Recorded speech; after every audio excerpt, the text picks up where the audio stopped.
What's going on, y'all? So listen. We are finally back with another episode with the continuation of season 2 of Queen Sugar. Okay, this is episode 9. Yet do I marvel. And for season, to come back or whatever, it was on the light side. It wasn't too much drama, but it was a good episode. I still liked it either way.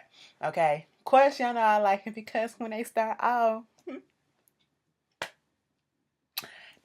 with baby daddy. He finally came back from the store and he said, I'm gonna grace you with my parents. I said, okay, it's okay.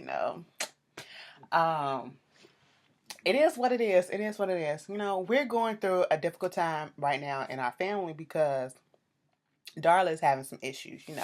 Her parents tripping. But I kind of understand them. So, for the rest of these episodes, we're going to figure it out, okay? We're going to get to the bottom of it. We're going to figure it out, try to come to some peace and some, harmony and all that stuff, and probably get back on the good foot.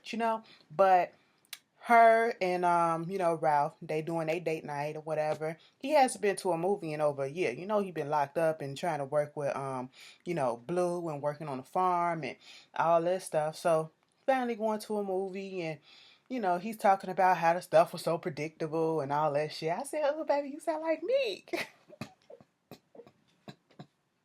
But anyway, woo. But anyway, they real cute with it and just talking about, what's going on and them being engaged and how everything has been happening and we get this other scene where Blue, he's in the house and every time we see Darla, that's how we know something is going on that we aren't privy to. And I'm so glad they're about to touch on her her family and her story because I know this is Queen Sugar and I know it's focused on the Bordelon family, but Darla is a part of that family because, she has Blue. She's Blue's mama. And now that she's about to get married to Ralph, we need to know what's going on with her. And how did she start this drug addiction? What happened? We realized that at one point Darla was in college, okay? Ralph had asked, do you wish you would have finished college or you would have did things differently? And she said, yeah, I wish I would have finished college and all this stuff, but that doesn't mean that it has anything to do with you. Trying to make him feel a little bit better, like she wouldn't have chose him either way. Like I still would have chose you or whatever the fuck. Trying to soothe his little ego and shit like that. I said, that's what you better do, bitch. Okay? Make him feel good. All right? Monster ball up in his bitch. But anyway, we realized that given the way that she said certain things, and this is why I love this show, regardless of if it's a whole bunch of drama or not, it's just very deep. And the actions that they show with the acting and everything, they know how to emote the emotions that we are looking for and make you feel like, damn, this must be happening for real. It's connecting with you. And so that's what she was giving me. I said, Darla, what is your story, boo? Okay. So they go back home and Darla talking to little Blue trying to do a little family tree. And once again, um, the situation with her parents come up because my man come from out the field and doing what he was doing, all sweaty and stuff, sweat just glistening and shit. I said, let me go check out the beer game. That ain't my forte, but let me go check out the beer game. And I said, actually, you don't need to do that because the beer game is right there.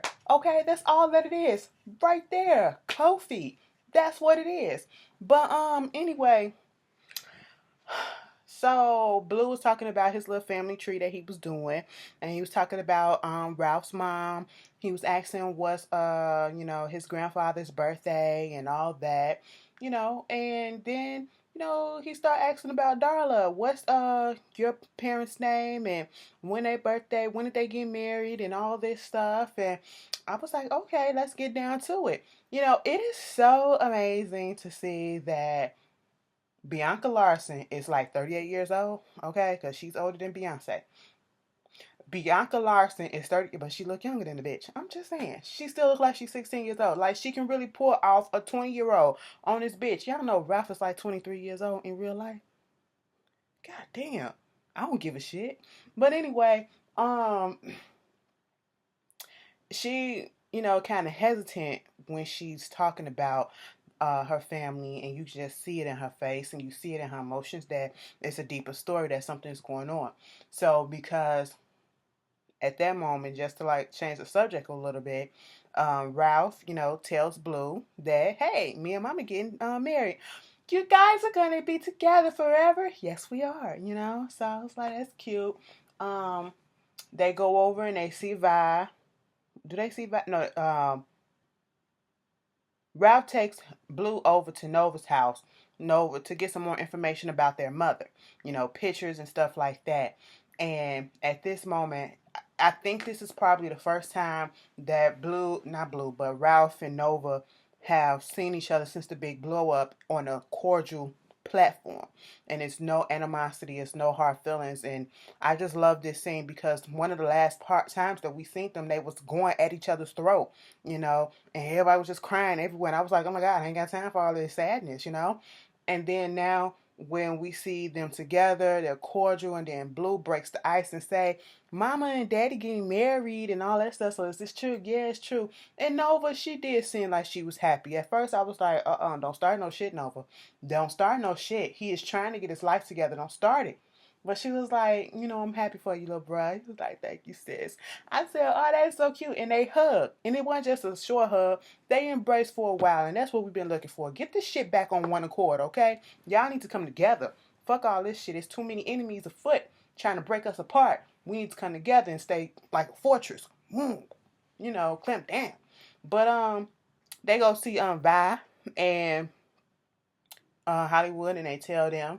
And Hollywood, of course, is like, and this time Darla's with them. Hollywood is all happy all of a sudden and everything. But then Vi was standing there looking like, I said, Vi, don't do it. Because, Vi has her issues with Darla. She, because of the whole circumstance behind the way, that drug thing went and finding Blue in the shit and all that shit, I get it. But, she has a hard time forgiving people. And I said, Vi, she's been trying, loosen up the little rein a little bit. And she did. And I was so happy to see that, she giving her a hug and all that stuff and saying, you family now. And, when they had the little surprise party for him, she was like, thank you. And she was like, don't call me Viola. Call me Vi, your family now. I said, oh. And then later, we see Darla go talk on the phone. She finally calls her parents, okay? And she's telling them, so I'm getting married to the father of my child. I've been sober for the past 2 years. Um, Blue, he's 6 years old now, and all of this stuff. And I will really, I just want to let you know that I miss you guys. So I'm just sitting here like, that conversation kind of hurt my heart, because you can just infer and tell that there has been no communication between her parents and Darla for years, probably prior to Blue even being born, because of most likely her drug addiction, and probably depending on, go back to when Charlie gave her that job and she was looking at the clothes and stuff. She used to wear clothes of that, type, meaning money. So it's almost as if, I guess, you can either say the parents didn't like her choice in men, you know, thinking that Ralph is beneath her, and also the drug addictions, put that together. Those could be two reasons why they probably disown her, because this whole season, this whole show is dealing with classism and, elitism and all that stuff, and the reality of what Black people face of different walks of life, and I like it. Speaking of Charlie, well, let's just do Nova right quick. Nova, Nova has been doing all these pieces in the article, all these newspaper pieces about, Black men being incarcerated, getting arrested far more than whites and any other body, and, staying in jail and not getting a fair shot and all this stuff. And then we get a new editor. Her new boss comes in and want her basically to stop doing all of that stuff, okay, and do some other shit. So she's in a way dumbing herself down a little bit, because she's not doing stuff that she wants to do and what she used to. She has to do other things. And she does this article about the Zika virus. And of course that gets his approval, saying that the Zika virus is, invading the Ninth Ward and all this. And we got Robert that's there, being there for her, giving her a little present. And she opens up the box and it's like that little fly up in the ember. I said, Jurassic Park. This is how all this shit started on Jurassic Park. I know I wasn't the only one who thought that shit, bitch. Stop playing. But I said, did you really go out there and get that from Jurassic Park set? Man, Robert, how much you pay for that? But anyway, they was connecting, they was vibing about everything, and they just started kissing. He just want her to let him in. I said, I understand why Zora. I understand why Nova kind of hold off. Because the way Robert was talking, Robert want marriage eventually. That's what he talking like. And Nova has not been in a real relationship where it's just her and that person. She's a free spirit. She will do whatever it is that she want. Remember in season 1, she was fucking around with the married cop, and she really thought they was gonna have something. I said, "Girl, stop playing." Okay, for a year she was fucking around with that married cop. Whatever happened to him? But anyway, so now you got Robert just changing her life up and how she doing stuff, and then later we see Chantal. Chantal come back. I said, "All right, Reagan back," and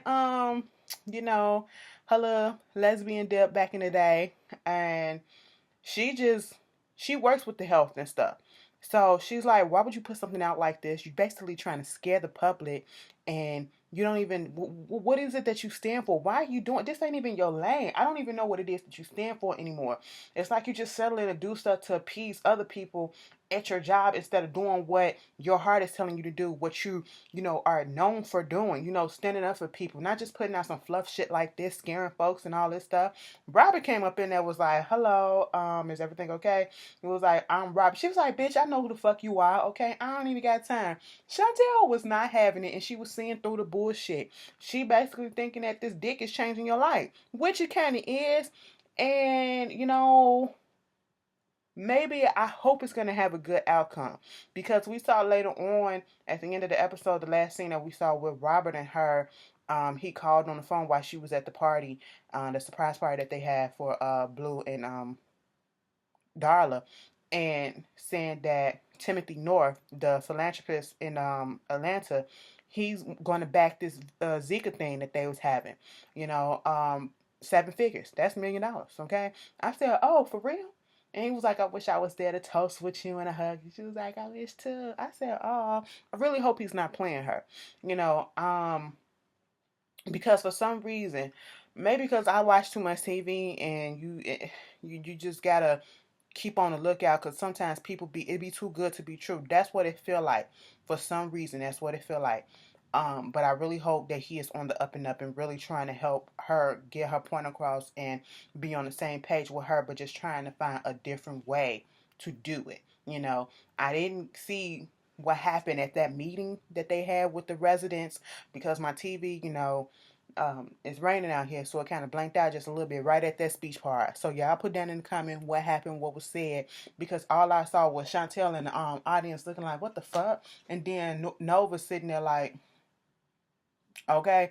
And then, we see Robert giving out the vaccination, talking about to the little boy and his mother, and saying, you can still go outside and play, and just because you get bit by a mosquito, it doesn't mean anything, and you can still be a kid.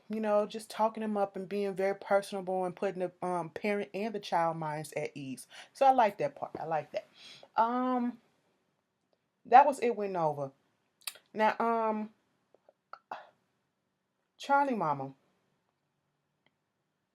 Charlie, little storyline. She starts off, she's doing some work at the house. She gets a text from Vi saying, they finna start talking about your relationship. It's on the news, and they look it up. Gail is over there talking about, well, another celebrity couple has hit the dust. What's his name? Davis and Charlie. They are no longer together. Finally, their divorce is finalized, and they had a tumultuous relationship towards the end. Bitch, they was showing side by side of the footage of Davis going in the hotel room with the prostitute girl. Charlie going off on the floor at the basketball game.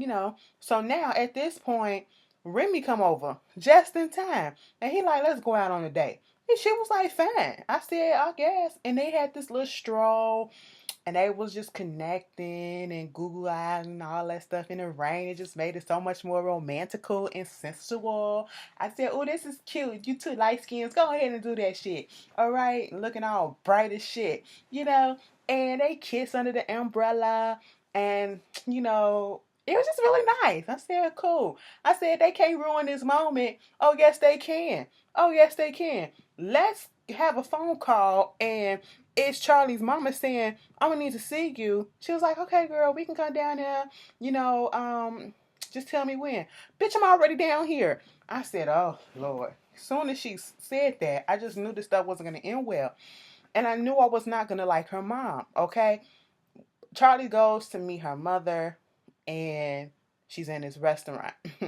We see a black lady. I love the way that they use the camera to do that feature to blur out, focus on what's in the back, and then blur out what's right here in the front. Because her mother was blurred out. The white lady that's sitting at the table was blurred out. And it was focused on the black lady who we think Charlie is going. They tried to make us think that Charlie was going to meet her, which he wasn't, because we already know that her mother, she's mixed. We already know that.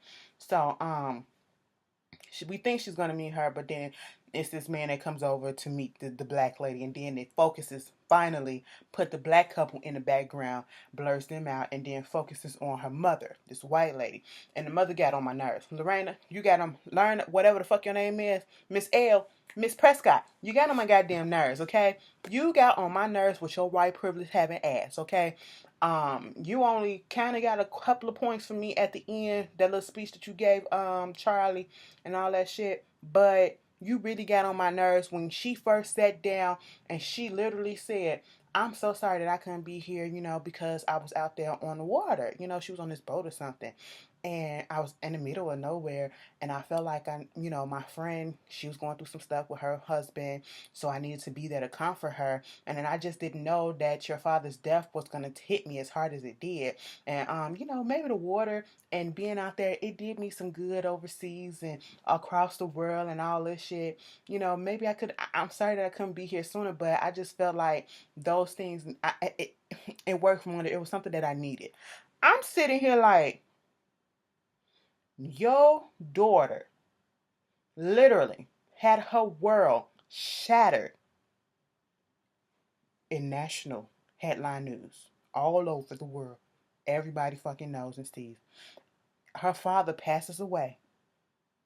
Okay? She's getting a divorce, and it's everywhere. And you felt the need that it was more important to comfort your friend who was going through some problems with her goddamn husband than to comfort your flesh and blood. See, I said, what type of pretentious ass bullshit is this? All right. She was like, but I was her guest, so I couldn't say no.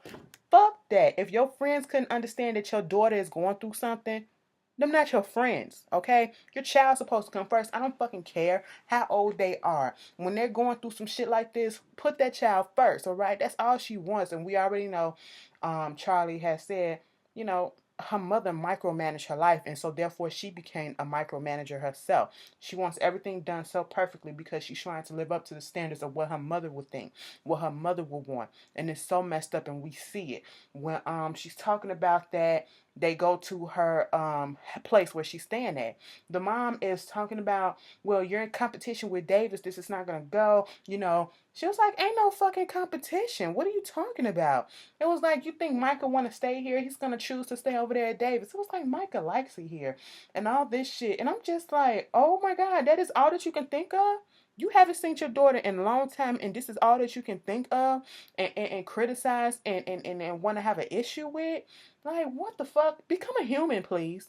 Okay, well, you need to get a new rug, and let me do this, and let me do that. It was over it. And then when she goes to the meal and all this shit, she basically was trying to make it seem like, you know, she doing this because somebody else is making her do it. Charlie is like, girl, I'm doing this stuff because of my own self. All right. She even touched her hair because Charlie still has her hair naturally down. You know, it's naturally curly, it's thick, it's full, it's down, it's look very beautiful. She gonna say, I mean, I like it, but with the hair and the clothes and the living arrangement, it's just all a lie. It's all a lie. I said, girl, if you don't get the fuck up out of here, Then they get to the meal. She talking about something. Is this really what you want to do? You need to be doing. She was like, well, this is what I'm putting my degree to use for, okay?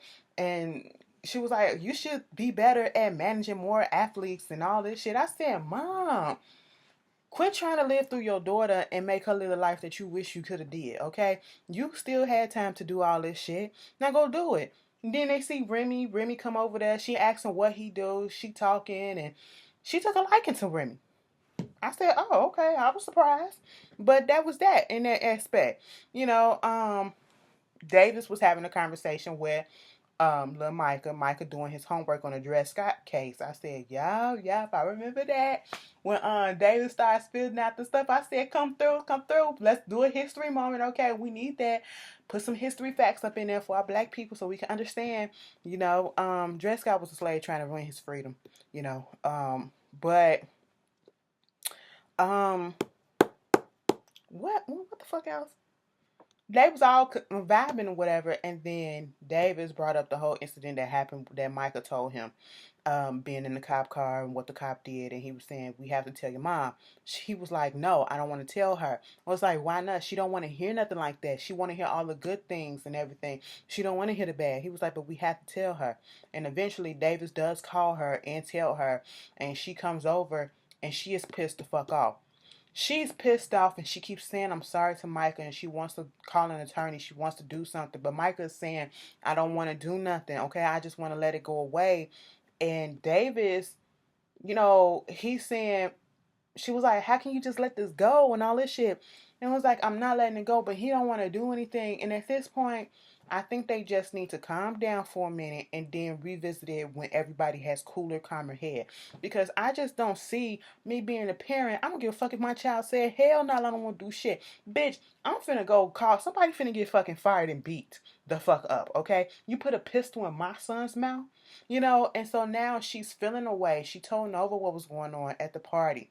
Then we see this scene with her mom, and she's trying to talk to her about that. And,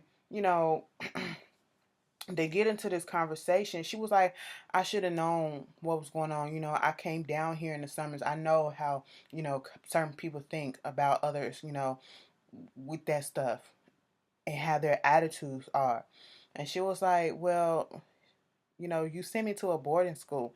She said, I didn't send you to a boarding school to try to forget your blackness. I sent you to a boarding school because you were black and you needed this experience or whatever to show that you are smart and you can do certain things. And that's why I also sent you to have summers with your father so that you can learn your other side as well.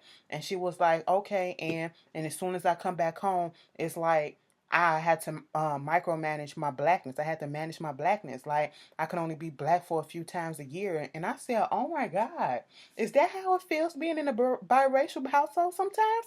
Like, I wouldn't know that feeling, that struggle of whether you're this or that. And, having to tell people I'm both, okay? And it's just a lot. And her mom was like, why don't you think? She was like, you wouldn't understand. Why wouldn't I understand? Because I'm black. And I'm not black. I said, bitch, yes. The mama was trying to be there for one. She was trying to be there for her. So I gave her a little props for that. But that was a powerful scene at the end. It really was. It really was. I hope they don't just sit on it and let this shit go to waste and not do nothing about the Micah case. They have to do something. Bitch, Nova, this is your time to interject, okay? Be pissed off at me all you want to, but shit, we gotta get some stuff going. The last thing that happened, baby Vi's getting her hair done.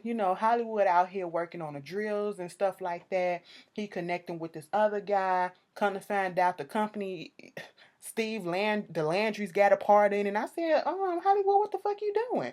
Okay? And, he stopped working on the rigs and stuff at the oil and shit, making real good money to stay with Vi. And so, they get offered permanent positions. And he said, I have to think about it. I said, I bet the fuck you do. You know who that is. That is the enemy. What is you doing? Okay? But Vi, baby, what is going on? Okay, y'all scaring me. Now, y'all know Vi passed out. I think in the last episode. And then this episode, she getting her hair done. And the hairdresser is telling her, baby, I don't know what's going on, but your hair kind of falling out a little bit. You going through the change. I said, first of all, the hairdresser must be really cool with Vi because she was all up in her business and comfortable enough to say that shit. She was like, nah, girl, I've been going through that shit. It's probably because I'm wearing my wigs too much, a little stressed out and all that. It's all good. I'm going to just give it a break. And this hairdresser was like, all right. So we get another incident where Vi is, I guess, the yellow deli, whatever the fuck they at where she works, it was getting inspected and everything was up to code and all perfect and everything. And they wanted her to sign 3 places and initial in the back. On the second page, put your first and last name initial. He was like saying here, here, here, and then initial in the back. Vi took the paper and she could not read it. It was blurry. She was like, could you point it out to me? And then, you know, Hollywood kept on asking, is everything okay with her? He knows this woman and he knows something is not right. He said, this is why I'm doing certain stuff and taking, lighter loads so I can be here and take care of you. Are you sure you're okay?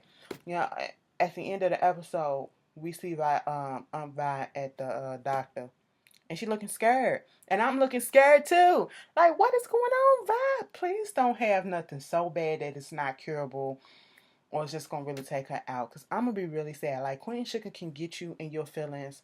Like, Queen Sugar is the Black This Is Us to a certain extent. Because they both give you just emotional wreck. Okay?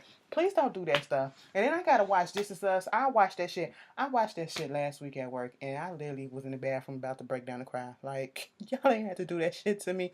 But anyway, and I ain't no cry like that. That show got to me.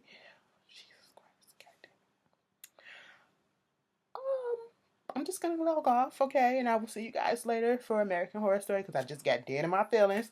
But y'all tell me how y'all feel, and we will be back tomorrow because Queen Sugar comes on regularly on Wednesday, and it's a 2-night premiere. So tomorrow night is the second night, and I will see you guys later. Peace.